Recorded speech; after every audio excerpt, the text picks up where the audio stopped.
What's up, Earp?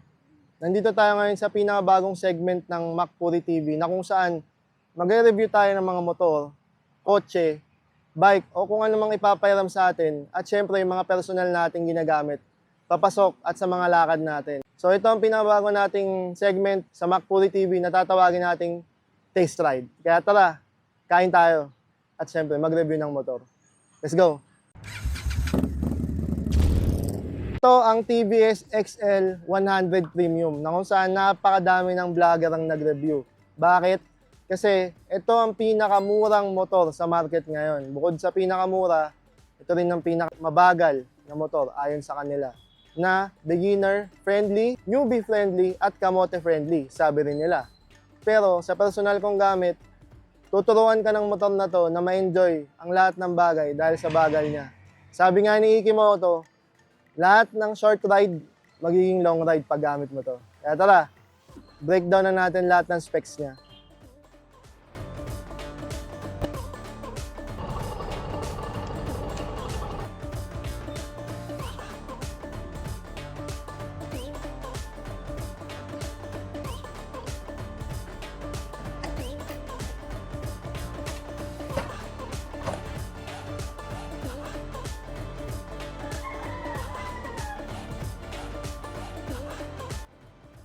Ang TVS XL 100 ay 100cc na carburetor type, single speed o single gear configuration na motor. Moped lang siya kung tutusin, no? Pero itong motor na to, para sa katulad ko, kasing taba ko, kasing bigat ko, 60 lang ang max niya. Nanginginig na yon.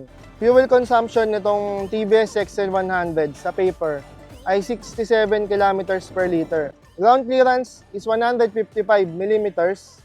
At seat height niya is 770 mm.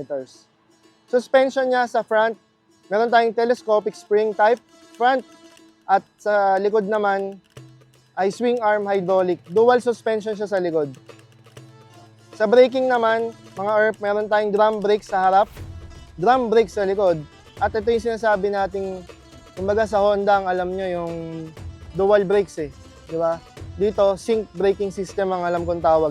Tires niya sa harap is 16, tires niya sa likod 16. Sa harap, 80 by 80.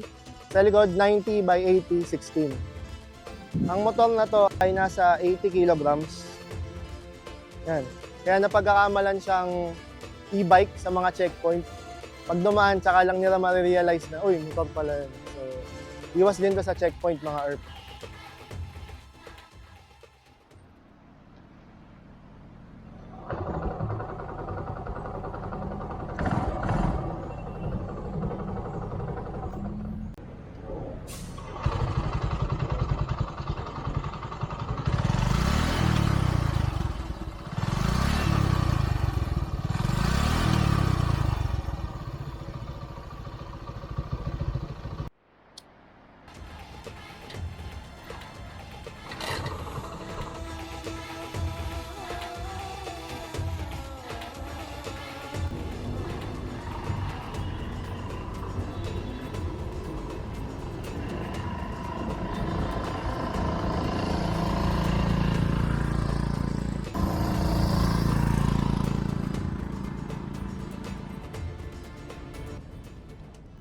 So, nandito tayo ngayon sa loob ng UP Diliman. Magbe-brake test lang tayo. Hanap lang tayo ng secure na spot. So, ito, itakbo natin 20. Uy, may combo wheel. Okay. Ito, pwede dyan. So, takbo natin ay 30. Uy, may tumatawid. Double brake yun. Ngayon, subukan naman natin ang single brake. Brake. Likod muna.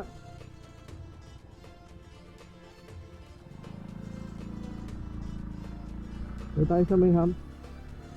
Sa harap lang paganahin natin. 40 ang takbo.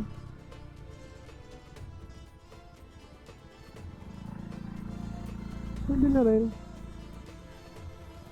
So, brake test ulit tayo. Sagad din natin yung takbo niya ng 50.